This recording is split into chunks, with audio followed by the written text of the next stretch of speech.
Hello, hello, hello, hello, hello, hello, hello. So tonight's second part of Rising Vibes, we're gonna have Harris Auto Upholstery on.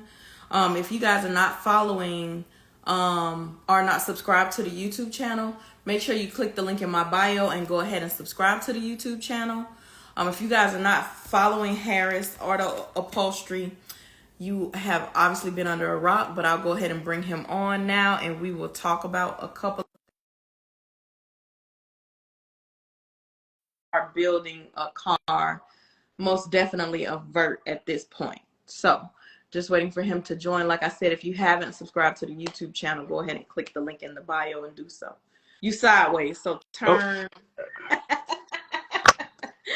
Hey, how are you? Yep, I'm there good. you How go. you doing? Hey man, I ain't gonna do no complaining. It ain't gonna do one bit of good. I appreciate you taking time out of your busy schedule to sit down and talk to me and let me get in get in a little bit of your business and be nosy. No problem. No problem at all.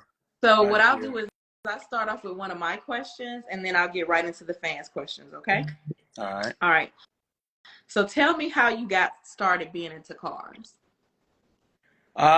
Man, I started working on cars and got into cars as like an 8, 9 year old boy, just watching my grandfather. He started doing upholstery back in 1962 in Chicago. He actually worked for a place, Orlando Auto Glass, which has been around. It's the longest standing upholstery shop in Illinois. And he started off sweeping up there, and he swept so fast and so good, that he went back and told the owner, like, man, I'm done. He's like, man, you swept that up that fast? He's like, yeah. So at that point, he actually, told him, I'm gonna give you something else. He started teaching him how to sew and, put tops and stuff like that on. And that's where it kind of began. It was, if you're from Chicago, about Davis Custom Tops, about Jackson and Pulaski. It was a staple, and it was before really it wasn't really a lot of people doing upholstery in Chicago. I mean, he was well known. So I would get out of school and go to the shop and clean up and fetch tools, and so he was always like passionate about what he did. So it was like I didn't even know what the name of some of the tools he was asking for. And he'd be like, "Hell, hand me that whatchamacallit." And I'm like, "What's a whatchamacallit?" He knew what tool he wanted. I didn't know. Right. And so it got to a point where he saw me grow when I was probably 14, 15, to where he would say, hand me that whatchamacallit, and it would be in my hand, and I'm handing it to him. Even though he never mentioned the name of what the tool was, I knew what he needed because I started to really pay attention to what he was doing.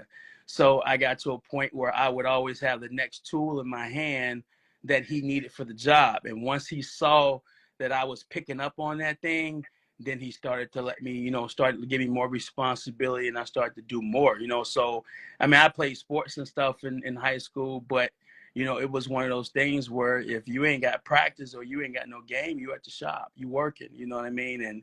And when I look back, I used to always think and wonder, like, man, why is he so hard? I felt like he was harder on me than anybody else. I always felt like that, but I know why. You know what I mean? I get it now. I mean, I got it a long time ago, but I'm glad he was, because what he instilled in me and what he showed me, you can't replace it. I mean, the trim world is there's less of us than painters, than mechanics, body man. I mean, it's a skill, and there's not a lot of people that can do what we do, you know what I mean, and do it at a high level. And so, I'm grateful for what what I learned and what he taught me, and that was kind of the beginning.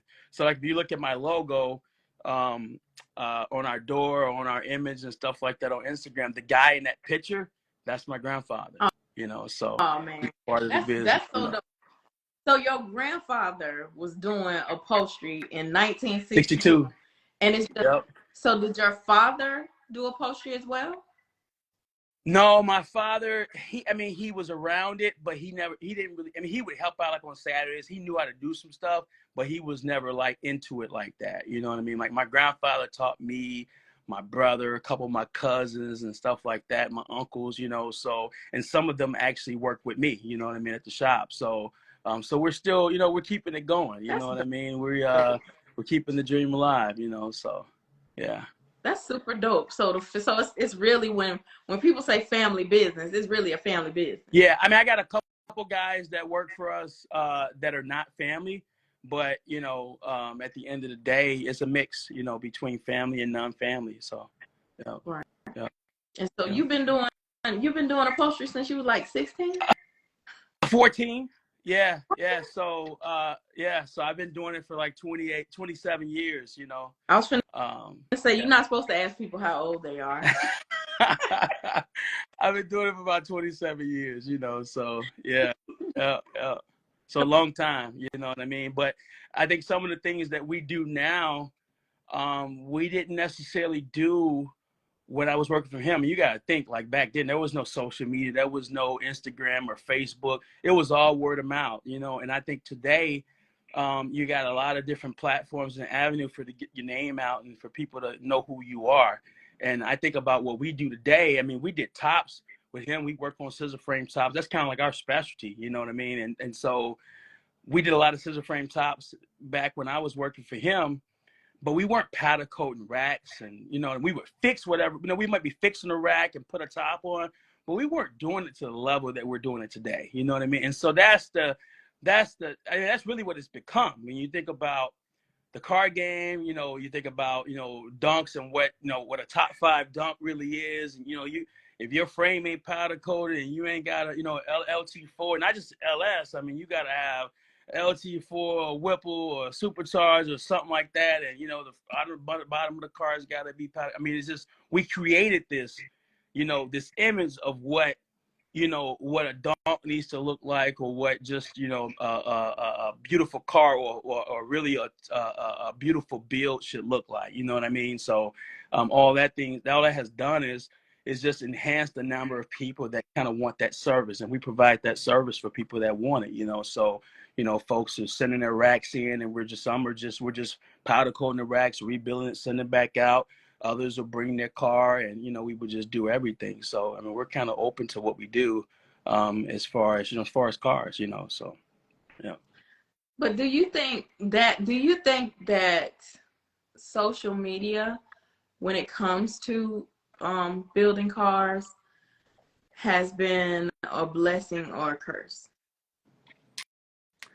For me personally, or are you talking just like, for me personally, it's been a blessing. Okay. In general, I think it's been a blessing. I think the biggest thing people have to learn and understand is what's really involved. And so we deal with a lot of people on a day-to-day basis, and I'm always the one, it's educational first. You know, like when people and all of our followers and customers, they know we've got a great rapport with our customers. You know what I mean? And it's a relationship where most of them, they become repeat customers, or they might call us, hey, Will, what's going on? They consider us a friend or consider me a friend. You know what I mean? So it's like, because it's not just about the money, it's about making the right decision. I tell people this all the time. I don't like rework, meaning I don't like when people have to go spend money twice. And sometimes they spend money twice because they're being misled, you know, because you could have a person that could love cars. That doesn't necessarily mean that you're a car guy. Car guy kind of knows the difference and how to kind of maneuver. And so a lot of times I'm consulting, you know what I mean? When we're talking about the build and what they want to do. And I always ask people, like, okay, what are your goals? What are you going to do with the car? Right? Like what, don't just, you know, if you're doing it because so-and-so is doing it and that's just what it's about, okay, that's fine. Tell me that. Right. But if you got a plan and a goal, let's talk about what that goal is. One of the biggest questions, hey, should I paint my car first before I get the top done or before I get the interior? Interior should always be last. Because if you're painting the car, why do you want to have the paint man go and take your door panels out? Because I'm going to tell you right now, paint guys take interiors and stuff out, but they don't take things out like an interior guy. Right. Because they don't know how. That's not their specialty. So I also have some customers where they're like, hey, Will, I'm on schedule with you. I'm on schedule with the paint man.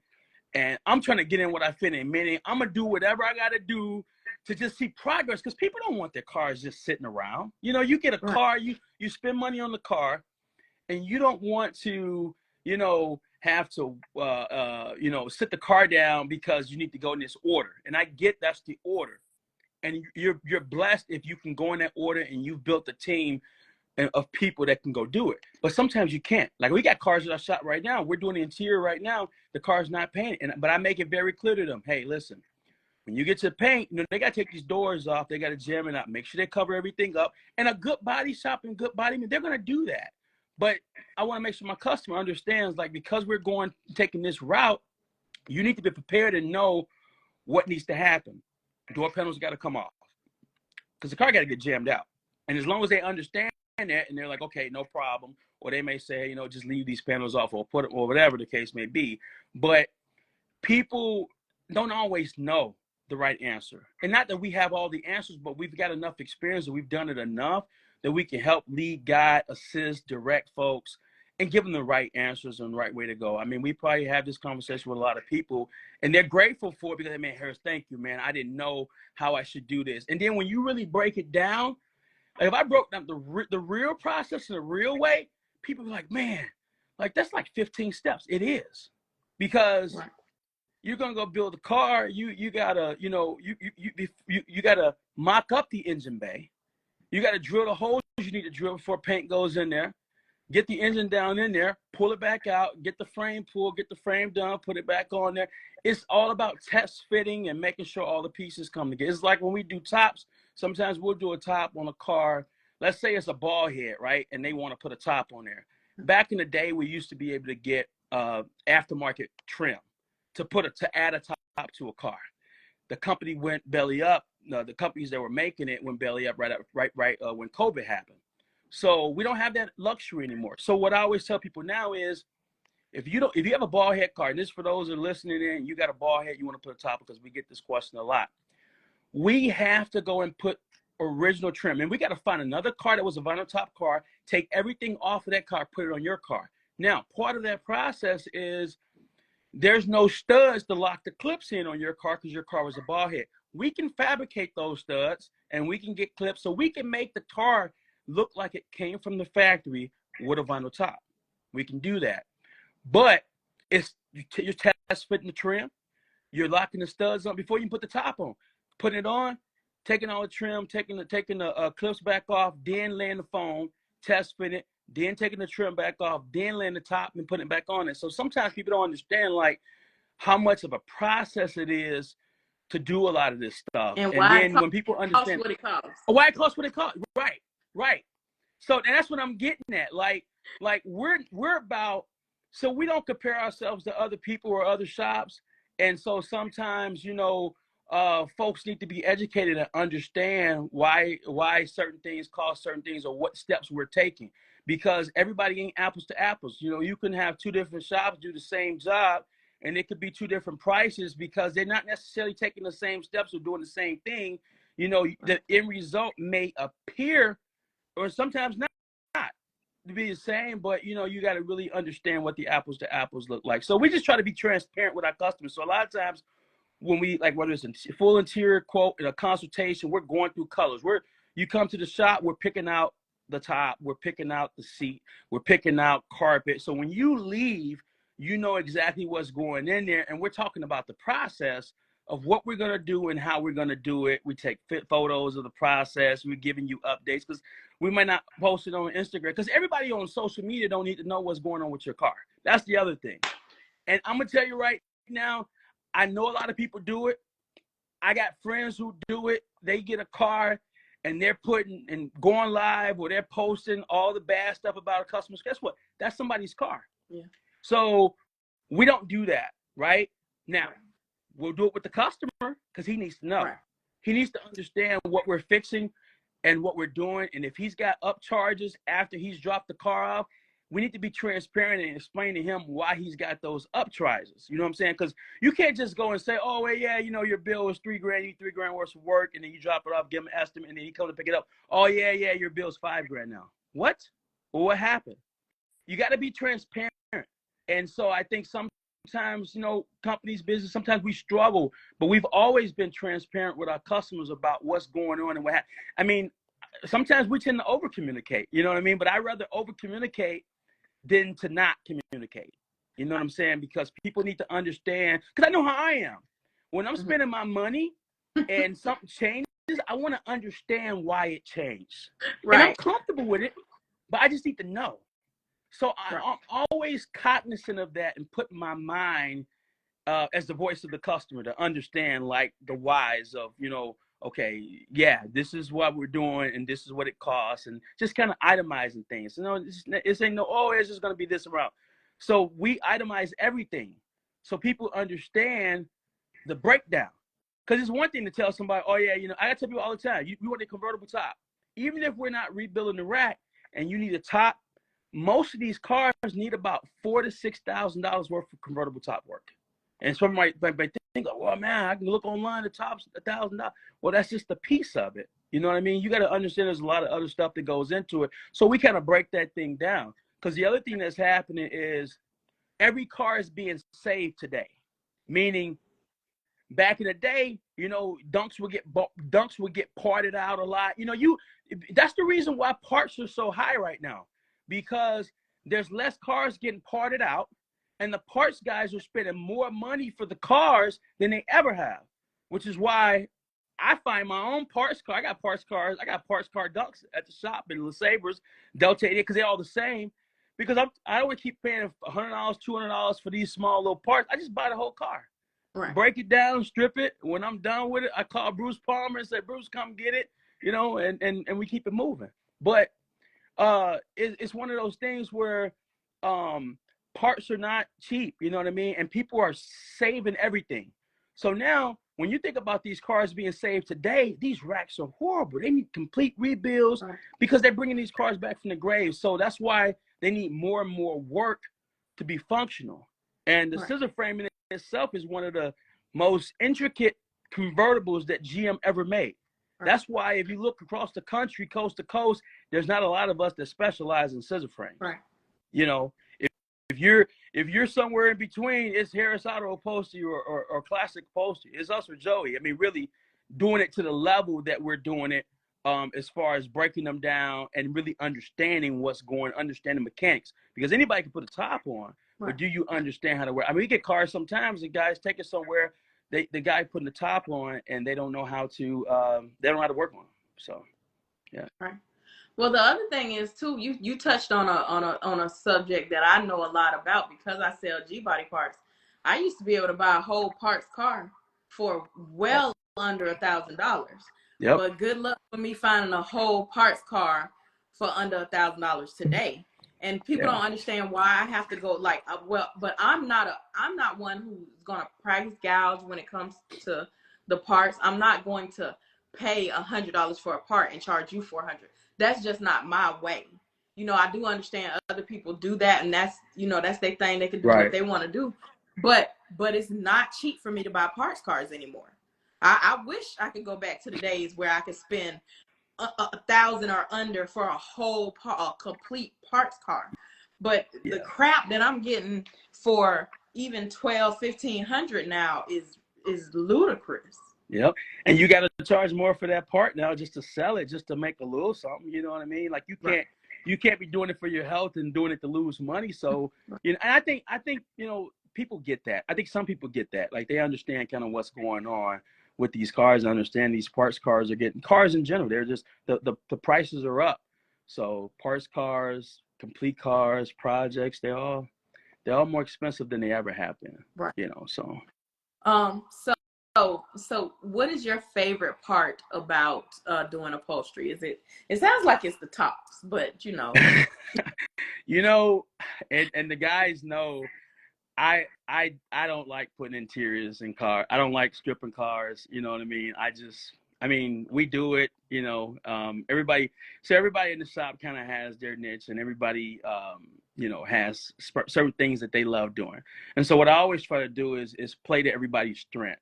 You know, like I know that, you know, one of my guys, he loves to take seats apart. He loves to break them down and put them back together. So I try to, focus on that. I got another guy. He loves to sew, so I just try to keep him focused on that. Got another guy, he loves to do the half tops and the quarter tops. Try to focus on that or whatnot. And I got another guy, he loves to do dashes, so I give him all the dashes. So everybody kind of has their niche. I enjoy doing tops, but I think one of the things that happened for me, I hired a new guy back in December who's really good at tops. And so, when you look at his top, a top he put on and a top I put on, you can't tell the difference, right? And that to me was a hallelujah moment, you know what I mean? Because it was like, man, like I can really take a step back. So what I'm starting to do now is focus more on the behind the scenes, the build process, and that sort of thing. Like I might I might do something different every day. I might last night I finished the dashboard, then I started prepping a rack, convertible top rack to put a frame together. So I'm not even gonna put that top on, but I'm gonna put the rack together and and get it going, and then have my other guy come behind me. So I think really for me, it's just the beauty of not having to do everything, because I've been there. There was a point in time about three years ago where for the most part it was almost just me. It was like me and a half a person, you know what I mean? And so like I had to do, if we had 6 convertible tops at the shop, guess who had to put them on? You know what I mean? So it was like, but I never got burnt out.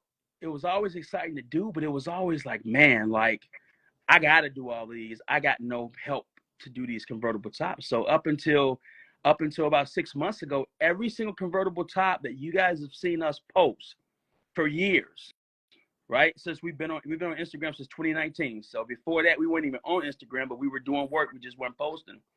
I had done every single top personally myself, right, up until 5 months ago. So, but they say if you do what you love, you'll never feel like you're working a day in your life. So it sounds like I mean, if you do what you love. So it sounds like you do what you love. I do. The other thing that's a blessing for me, so my brother works with me too. And so he's really good at the half tops, quarter tops, and stuff like that. He like laying carpet. He can lay the mess off some carpet. And so I'm grateful to have him because, like, I'd be like, hey, we need to knock this out or knock that out. And my brother would just go, hey, this right here done. And he's quick, efficient. I mean, he gets in there and takes care of his business. And it's like, it's great. You know what I mean? Because it takes a lot of pressure off me, so I don't have to do everything. So I like the team we got. I mean, I really enjoy it. We got a great team. Everybody works well together. It's just a blessing. It really is. What's the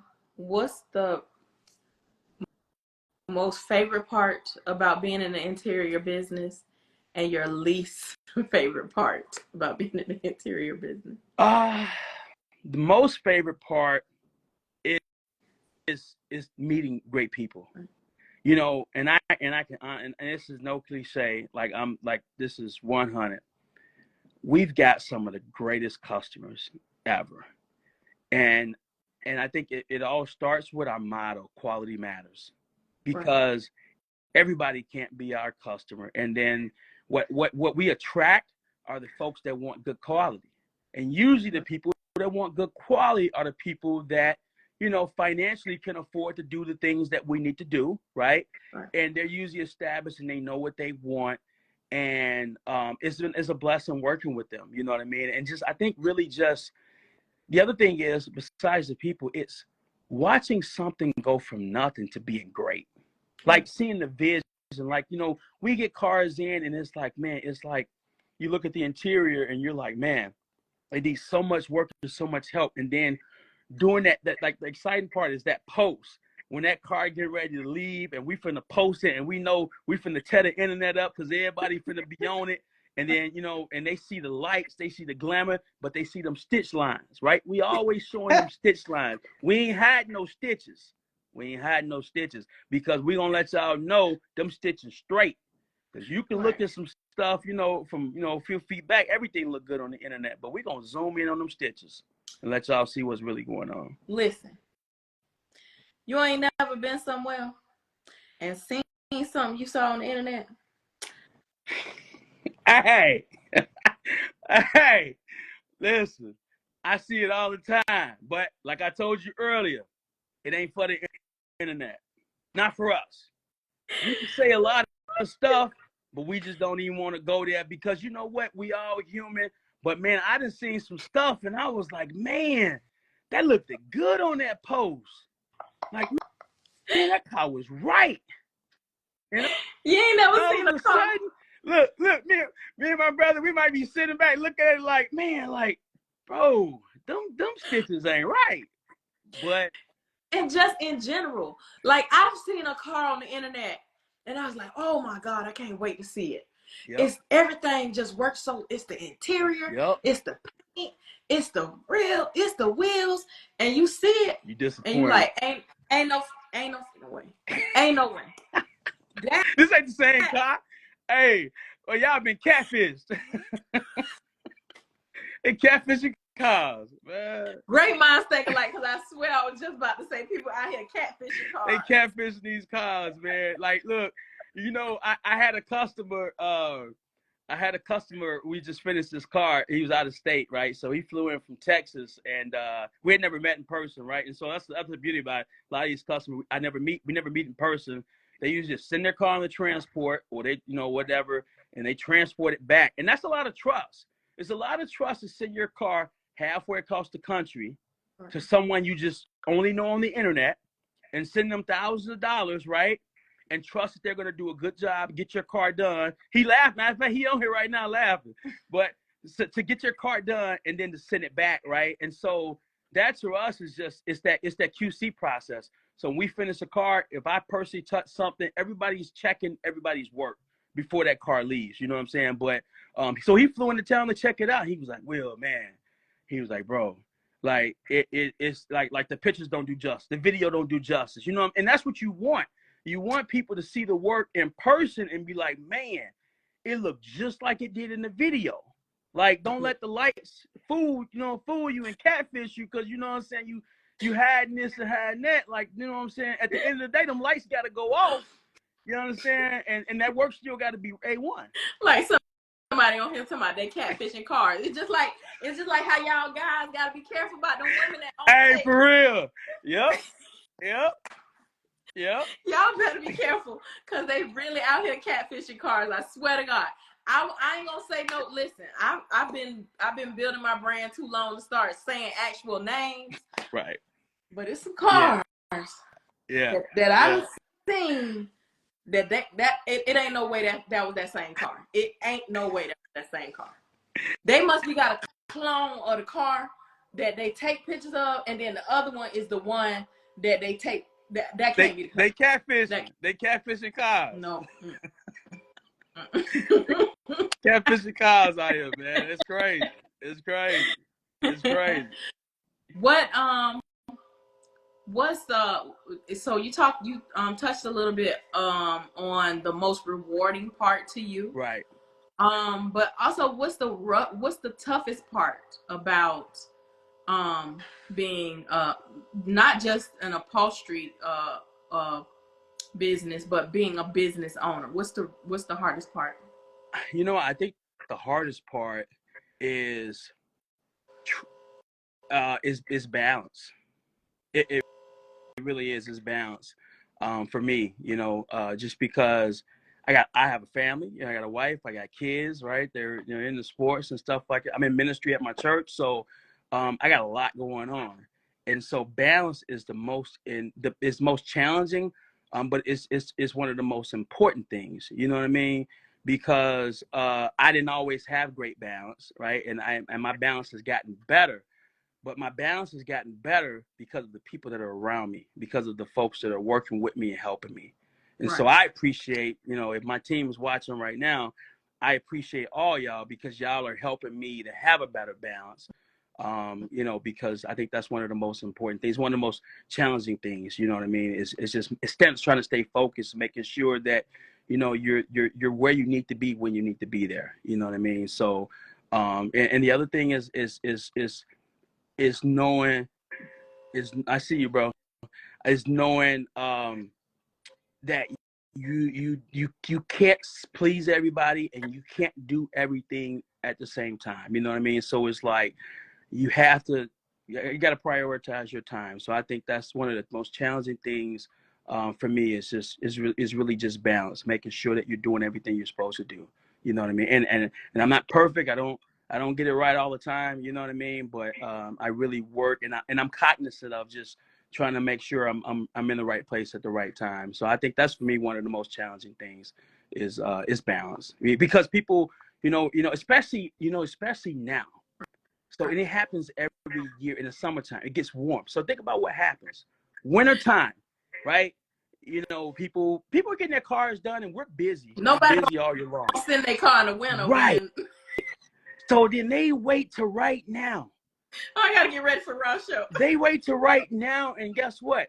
Man, you think you can get me in tomorrow? You can get me in next week? Oh man, I need to get this top done. They don't understand, like, we have a schedule. And so people have been paying deposits. They're waiting their turn. So how you think you just gonna just come next week? And I got folks that have been waiting 2-3 months for their spot. It don't work like that. And so that's what we're always supposed to say. We out to June. Like right now, we're in August. We're in August on convertible tops. Middle of August. Man, okay, if somebody cancel or something like that, okay, great. But most people ain't canceling because they've been waiting. What they gonna cancel for? They want their top done. Full interiors, end of October, beginning of November. That's where we're at. You want that spot? I can let you know what you got to do to get that spot. But the business has to grow, and we're just scheduling our work out where we're at. You get in trouble when you start, just moving folks, sliding folks in, and the next thing you know, you're behind, you're buried, and now you got to make a whole bunch of excuses to customers that have been waiting because you can't get them in because you've been sliding everybody else in between time. You know what I mean? So it's just, or like PJ said, at the end of the year, it's classic time. So now all of a sudden you get that September rush, the September, October rush. Man, can you get me in, man? What can I do? And then the famous, man, what I got to do to jump the line? How much I got to pay to jump the line? We've been there and done that. $1 million. Right. Hey, listen. This is what I tell people all the time. When you want to jump the line, we got to work overtime. And overtime ain't cheap. It ain't cheap. Right. You think you want us to come in here on a Sunday? You're going to pay. Right. I'm going to tell you right now, you're going to pay. We make it happen, but you're going to pay. And if you don't like the number, you ain't want it done bad enough. So just have him call me. I'm your agent. You just have him call me. I got you. Sudi said he didn't understand what a catfish car is. Sudi, a catfish car is one that we done seen on the internet that was amazing. It was a beautiful car. But when we saw it in person, that wasn't the same car. Nah. It can't be. That car was a sky. It was lipstick on a pig. Nah, it ain't it. It ain't it. Hey, got him. That's all you can say. So outside of upholstery, do you do anything else? I do consulting work. I do consulting work during the day. I do some consulting work as well.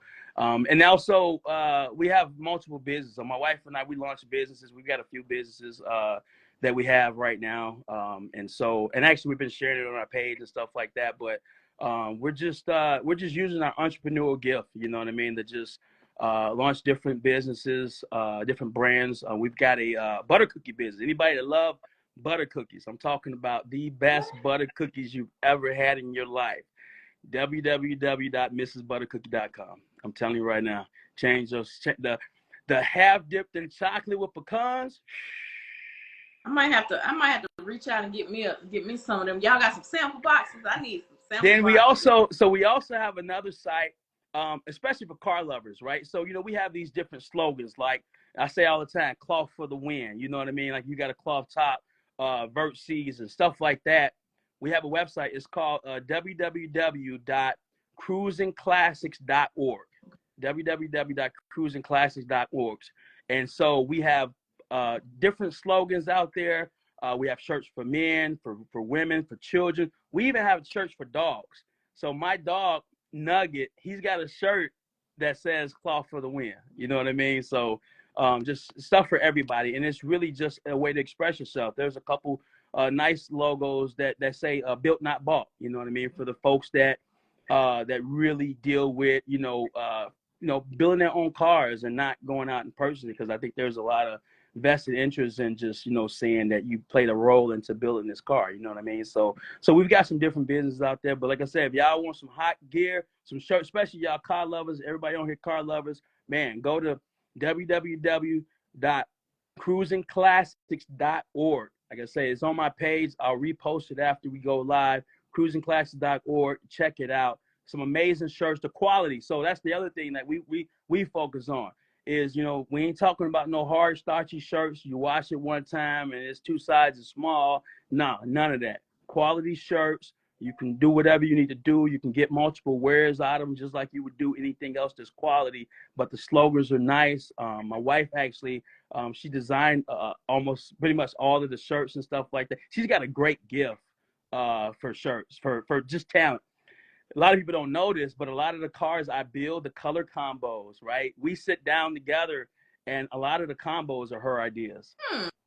She come up with them combos. She cold. We got some combos that ain't nobody seen out there.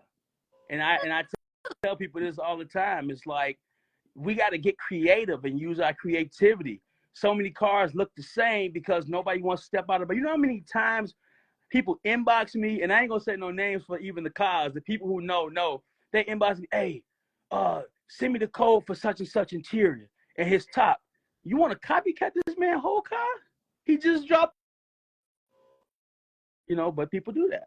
So, but it's about being creative. You know what I mean? And really just stepping outside the box. And I mean, there's combos out there that nobody's come up with, or think different ways you can be creative and put different twists on it. And that's my thing. I like building my own cars. That's why I never buy complete cars. I never buy cars that are 100% turnkey, because I make them turnkey myself, how I want them, Well, first thing I'm gonna say is, let me just take you back to that build not bought. After I get done building this car, I'm buying everyone from Ford. I'm not, listen, I do not have no gray hair when I start building this car.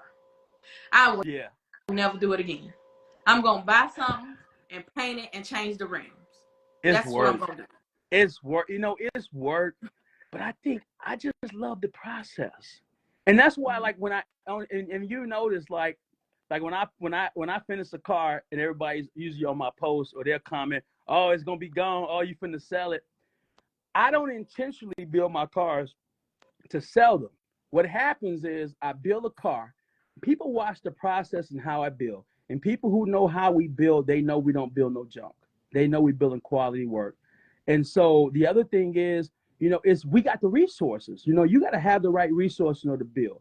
And I have the resources for paint, for body, for suspension. I got a whole team to do whatever I need to do to a car. I just bought a car yesterday. One of my dream cars, 96 Impala SS. Okay. And it had a few dings in it, right? Last night, I'm on my way home. I already got a game plan of everything that needs to be done to the car. And there's a schedule for the car to be done, right? To take care of all the little quirky stuff and all the little things that need to be done. So, but I got a team. Everybody don't have that team of resources, so that's what makes it tough.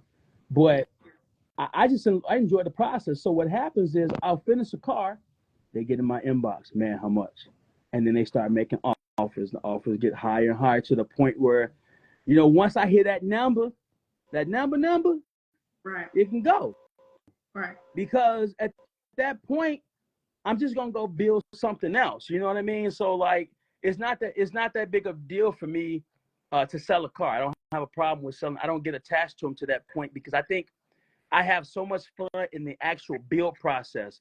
And a lot of people don't, if you're not in it and you don't do it and you're paying somebody to do it, that build process can be painful because they don't know how much money you got, because it's still time and you can't control people. But when it's my team and we're working, I can kind of control a little bit more than the average person to get things done. And so that's why, I'm able to just kind of get them done. And like I say, like I'm taking the Chevelle June 1st, we're at the Rick Ross car show with the Chevelle. Right. So I know people. I got people that are like, man, they planning to come there. They texting me like, man, Harris, man, bring the title with you, bro. I'm cashing you out.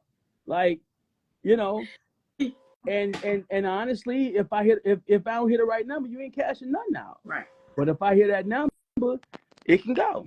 Well, what shop owners have to realize is y'all got the cheat code, like you said. Y'all build them. So whereas not because I don't know particular prices, but whereas I would have to go spend 10, 15, 20, whatever thousand on my interior, but Yeah. you just gonna buy the materials. Yeah. So that's where I feel like shop owners really have the cheat code, because y'all got people to do the work. Y'all got, you know what I'm saying, the wholesale resources to get the stuff. And we out here just it's super sad, not in your instance, but it's super sad when somebody look, let me just tell you something. I don't fraud or scam or sell no dope. So if I entrust somebody with Right. building my car and doing my car, and it's not done right or it's messed up, I got to go drive my car through your shop, and I'm just gonna wait for the police to get there, because I am a single woman. Ain't nobody helping me build a car. Right. So I got the blood, sweat, and tears and scrape this money up, and now I gotta go to jail, because I'm going to jail about this little money I done sent you. Because my stuff ain't done and it ain't right. Right. You know what? And it's unfortunate because you hear and you see that a lot. People go through that for real. It's real. It's real. People go through that for real. And it's sad that a person would have to go through that, trying to get their car done. Right. You know what I mean? But it's real, though. That's why you have to be careful. And sometimes I can always tell when I'm dealing with a customer that's been had, right? I could just tell, because they're sometimes they're a little bit apprehensive about, and I can tell by the question they may ask. So our job is to make people feel comfortable, right? Make people feel comfortable with spending their money and knowing that we aren't that shop, right? We ain't here today, a fly by night, gone tomorrow. We ain't trying to scam you on your money or whatever the case may be. We're providing a service, a quality service at an affordable price based on the quality that you're receiving. Right. That's what we're providing. But the bad part about it is, and I think I touched on this with Freddie earlier, people subscribe so much to the theory of this internet stuff, right? That causes them not to do their research. Yeah. You get what I'm saying? So not so let's say I own the shop, right?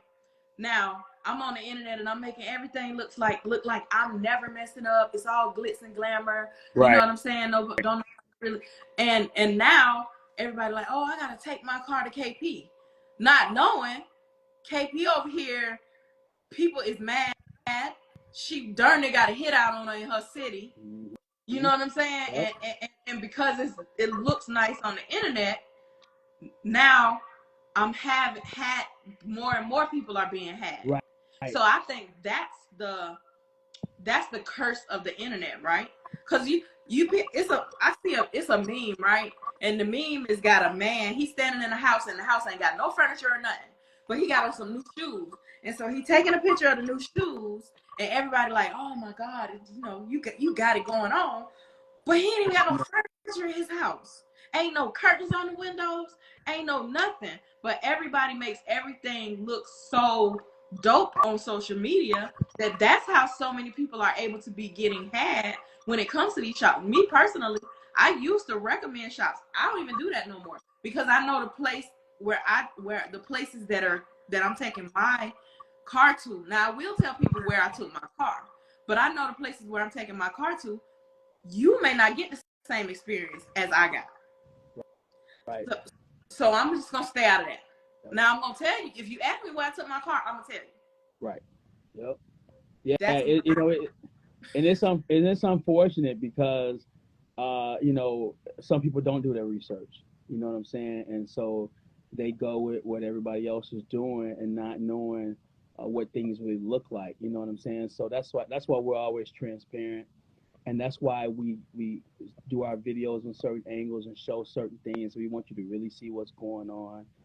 Sometimes we'll do, interviews with the customer, you know what I mean, when they're picking up the car, and say, how do we do? How do you like it? Because they're there, right? I mean, there's no better reference, if you will, than the customer who is here now picking up his car, and he just went and looked at everything, and he's saying, yep, they got me right. If you go on Google and you look at our Google reviews, you'll see great reviews. You know what I mean?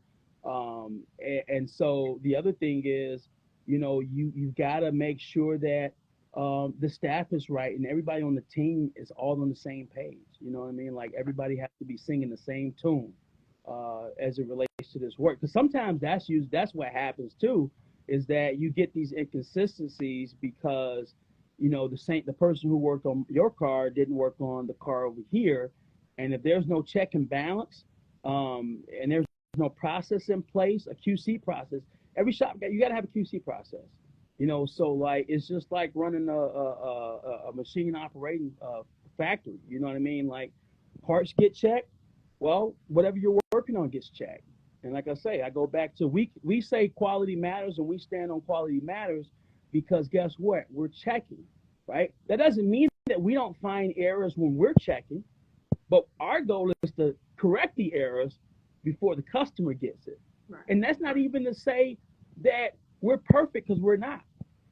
Because any of us can have, we've had a few cars where we've done the job and then maybe something malfunctioned or something happened. And there's always a reason for it. So we want to go back and understand maybe what happened, but we take care of it. And so that's the other thing, is standing behind your work. Right. You know what I mean? Right. You can't, quality is one thing, but like I say, even when mistakes happen, are we gonna own it? And that's what we do. We own our mistakes. If we make a mistake, we're gonna own it and we're gonna make it right. And that's what it's about. Right. Well, to switch gears a little bit, I really am a person that believes in giving people their flowers while they are here to smell them. And what I will say to you, sir, is I appreciate you trying to being like, hey, listen, we're going to partner. And if you want to sell dunk tops or vert tops, I got you. Let me just tell you how dope I think that is, because I've been selling G-Body parts since 2020, right? Right. And I have had partners over the years that I have partnered with. But for it to be somebody who does not know me personally and is just going by word of mouth, somebody saying, hey, this girl is dope. I don't know I don't know your process, whether you did research on me or what you did. But when you did come around, I was like, cause at first I ain't gonna lie, like you gonna find I ain't gonna lie to you. I was like, oh, he full of crap. We ain't gonna never work together. And then when you reach back out, I was like, okay, well maybe he ain't full of crap. That's that balance. That's me finding that balance, and tying up loose ends and stuff like that. So and I knew I had that on my list of to-dos, right? To follow up with you and say, okay, this is how we need to get this process started. This is a little bit about what we can do. And it's an opportunity to really, what are we doing? We're providing that service to people. And so I did do my research, and I felt like you were a person that we could get some stuff done, and you know what I'm saying? And make and take care of customers, right? Get them these tops, and so they can put them on their cars and enjoy the summer. So you was researching me. Yeah. Just making sure, because you got to make sure that that you know enough about a person to know that person isn't gonna scam another person, or they're gonna be straight up and transparent about what the lead time looks like and everything like that, because it's still a reflection of us. You know what I mean? Even though that person doesn't know it, I know that it's a reflection of us. And so it's just important to make sure that everything lines up. You know what I mean? And I felt like, we could do that, so. Well, here's the thing. I tell people this all the time. The most important thing for me in life at this point is keeping my face card clean. I'll take a little bit of a loss if that means that nobody can come tell you, hey, KP screwed me over. Right. And I have taken losses in the past to make it right for somebody that it may not even have been in my control. Yep. You know what I'm saying? Yeah. But I just think all you have, how they say, all the man got is their ball. That's it. There's nothing else. Looking back, we've probably sold and shipped. This ain't even including tops we've put on. We've probably sold and shipped well over 1,000 tops in the last 3-4 years, right? Right. There's not one person person can say they never got their order. Right. Not one person can say that we took their money. Not one person can say any. Now there's probably a few people that can say their top got damaged because FedEx damaged. We had to put a claim in and go ship another top, and those things are going to happen because it's out of our control. Right. But we've always been legit. We've always been 100. You order the top, man. Hey, 4 to 6 weeks, whatever the lead time is, we make sure it's there.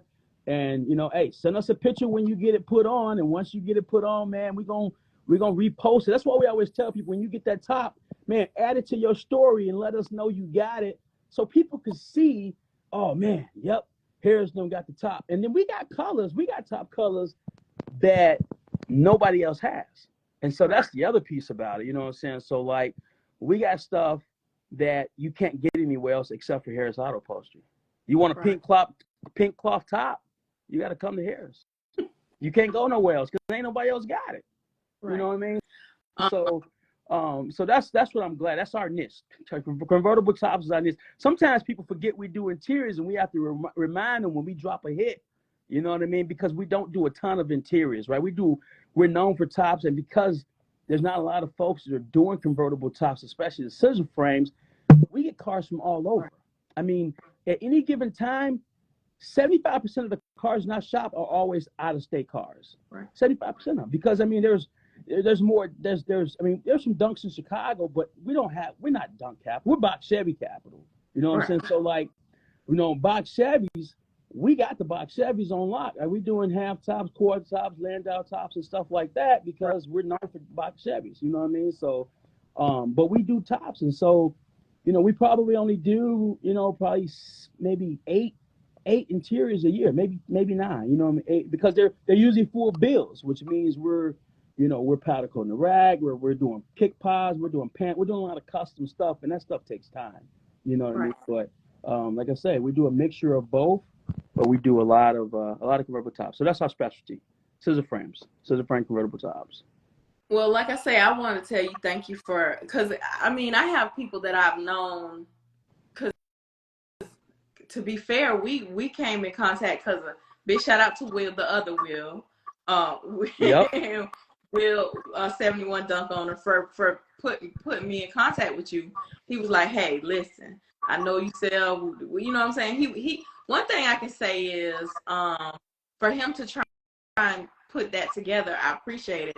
But for you to take the chance to work with me and be like you said, you did your research, but I have had people that I've known for years that ain't never tried to partner with me to get me no money.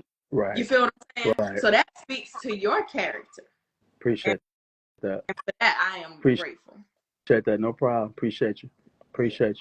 Yeah. So and then I always say the other thing is bosses breed bosses. So it ain't you. I don't feel like you can call yourself a boss, but not be putting people around you and putting them in a position not just to work for you, but to work with you and eventually go on their own and work. Right. I feel like when people work with you and work for you, you're partnering with them.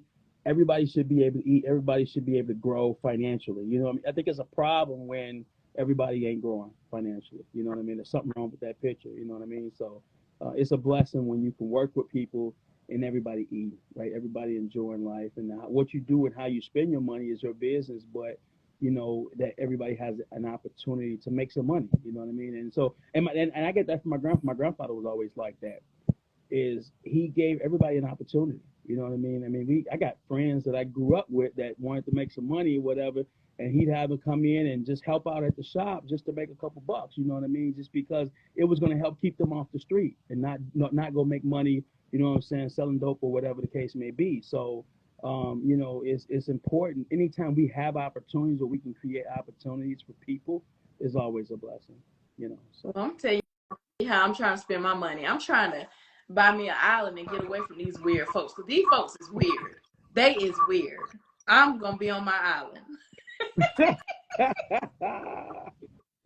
So, outside of heading to Ross, what's next for you guys? So, besides the Raw show, we really don't hit a lot of shows. We want to get hitting more. You know what I mean? So that's why I think this would be the first time where I've actually packed up a car, put hit the road and go hit a show. Mhm. And so I think this is just kind of like the beginning of opportunities to get out there and network. I mean, there's so many people that we work with. I mean, we didn't go to the Raw show last year. We went the first year, and there was probably 20 cars that we had touched. And I imagine there's going to be way more than that this year. There's folks that I work with all the time. Like I work with Big Leaf and Spokes and Vogues, and we do a lot of stuff together. And so we've never met face to face. You know what I mean? And so we're going to have that opportunity to do that next month. I mean, there's a lot of folks that we do business with that we've never met. So to be able to just kind of like chop it up face to face, I think that's part of it. You got to have that connection, and then you want to meet more people. It's about the networking for me. So really, I think it's an opportunity for networking. So we're gonna hit some more shows. I know for a fact we'll be at SEMA again this year. And so what we're trying to do is partner with Easy On, which is the company that makes all the convertible tops.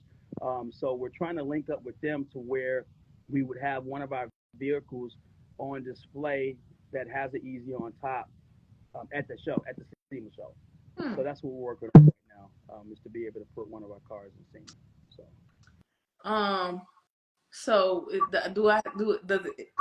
do I sense a Harris Auto Upholstery tour coming up? Well, I mean, if you want to call it a tour, the other thing is there's the Huntsville Fest right down in Huntsville, Alabama. I'd love to get down there in June, so and I think that's at the end of June. So we're gonna try to I think getting out there to get to the Ross show and taking that 13-hour trip, right? With truck and trailer. I want to see how that goes, and everything like that. And if that goes well, then we got to hit some more cities. I mean, because there's people out there that they want to see us. They want to see the car. They want to see our bills in person. I think to be able to have a car on display and to be able to hit some different cities, so people can see what our tops look like. Because this Chevelle, it's got our interior stamp on it. It's got our trunk stamp on it. It's got our top stamp on it. So you'll have an opportunity to see a car that we built. So we're hoping to be able to hit, at least a few cities, this summer. Well, being that we're partners, I don't know if I'm going to ever build a vert where I will need a top, but it seems like I may need to build one since we partners now. Yeah. So we're going to have to we're going to have to talk. But I got to get done with this money first because this thing is giving me anxiety. I swear to God. But we're going to figure it out. Is there anything else that you would like for everybody to know before we get out of here? Really, I like to just take the opportunity to just thank all of our fans, all of our followers, all of our customers. I've saw a lot of comments popping up and stuff like that. We appreciate you. You know what I mean? We're not Harris Auto Upholstery without you. You know what I mean? Without our customers, without our support, our fans. My wife, right? She's my biggest supporter. I mean, she's always helping to make things better. And thank you for inviting me to the show. I appreciate it. You didn't have to do it. You took the time out and said, hey, you know what? I'm gonna do this podcast, right? I'd love to have you on the show, and so thank you. I appreciate that. But it's just an opportunity for everybody to get together and and talk about some great things. I hope it was informative. I think hopefully people enjoyed what they heard and everything like that. And so for us, it's just continue to grow. You know what I mean? We just want to continue to grow and let people see more of what Harris Auto Upholstery has to offer. The other thing I think we want to do, is hopefully we can kind of get some different type of cars too that get on the schedule. Some out of the ordinary, maybe something that we don't necessarily do all the time. And you see a lot of Dunks. You see Dunks, Chevelles, and box Chevys and stuff like that. So I love to do a C10 pickup truck. So if you got a C10 pickup truck out there, we got to open it in November. You know what I'm saying? So we got to open in November. You got a C10 pickup. You got a Suicide Lincoln. You got whatever. Just whatever you got that I if it's abnormal, if it's something different than what we've done, get on the schedule, right? Hit us up. Is the dates are just gonna keep on moving. You know what I mean? So you can't wait. If by November we're gonna be saying we're in February of next year. You know what I mean? November is a perfect time if your car is not gonna get done this year, and you're preparing. I mean, at some point, right, you get to that point this summer, this May. If you're not done by July, August, you're not, you're probably, the season's over. I mean, especially if you're in the Midwest. Now, if you're not in the Midwest, it's different. But I'm just saying, like, if you know you're not going to be riding this summer and you got a car, get on the schedule. November, December's open, January open, right? We're just booked up until that point. But we will book November, December, January, February into next year. We'll talk about what you want to do, what it looks like, get your pricing, pick out colors, have a game plan, and let's get your car done. So at that point, when they lock in a date, is that when they put a deposit down? Yes. So when they lock in a date, they're going to put a deposit down, and the deposit amount is really going to depend on what kind of bill we're doing. Meaning, if we're doing a digital dash, right, that deposit needs to cover parts. The biggest thing for us is deposit. The initial deposit before we get the car needs to cover the parts. So then that way, especially like a dash, because digital dash, some of them are 20 weeks out, things like that. You know what I mean? So cover the parts. And then once we get the car in our physical hands, then that's what we usually do, 50% down. And then as we get into the build and we get, 50 to 75% of the work done, then we do another 25% deposit, and then you pay the final 25% when the car is done, right? Because we don't believe, because we don't want you paying the whole thing or paying 75% of what, and we ain't did nothing. Like if you hit us up and if you want $15,000 or $20,000 worth of interior work, and I'm telling you give us 10 grand a day, and I'm telling you take my car in November, run. Like that don't make no sense. I mean, because you haven't gotten the car yet, you haven't done anything yet, But we will say whether it's $2 grand or $3 grand, whatever it is, to cut, to get parts we need ordered, that there's special things we need for that build, and I think that's reasonable and fair. You know what I mean? So, like I say, it's really to cover all our bases and everything like that. But at the end of the day, hey, we got some slots open November, December, and January.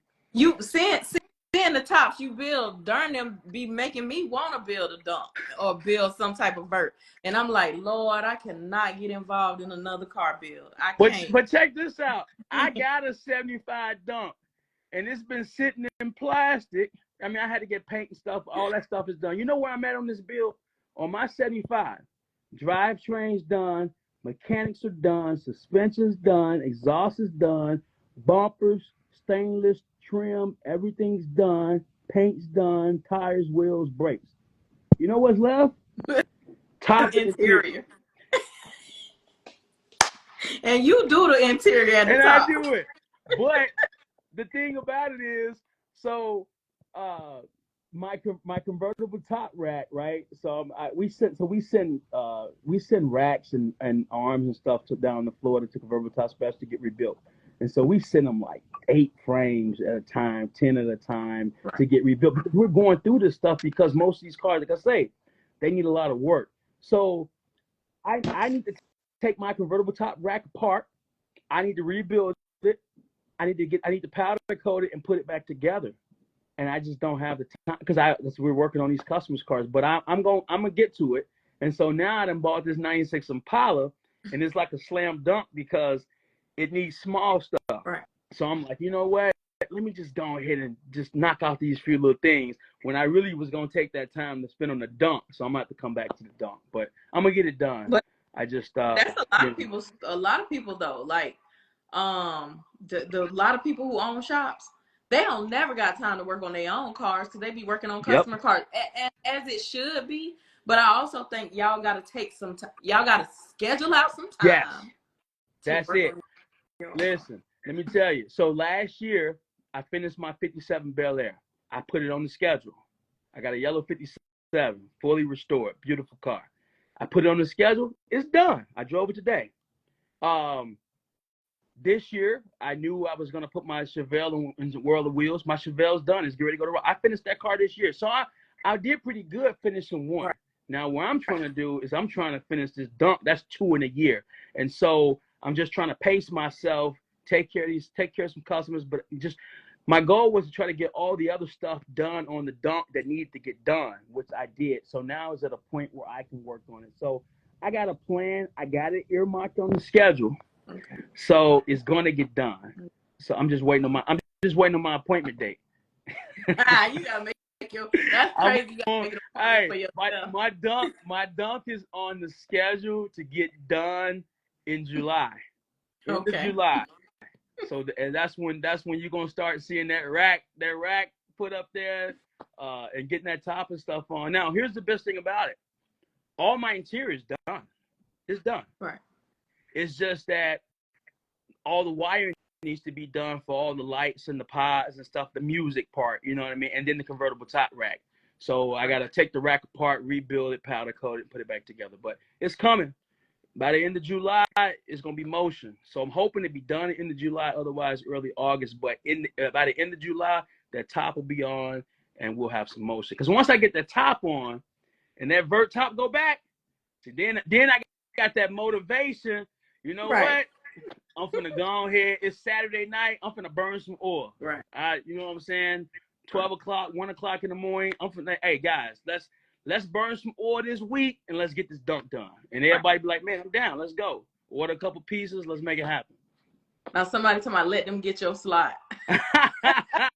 Hey, you want my slot? You want my slot?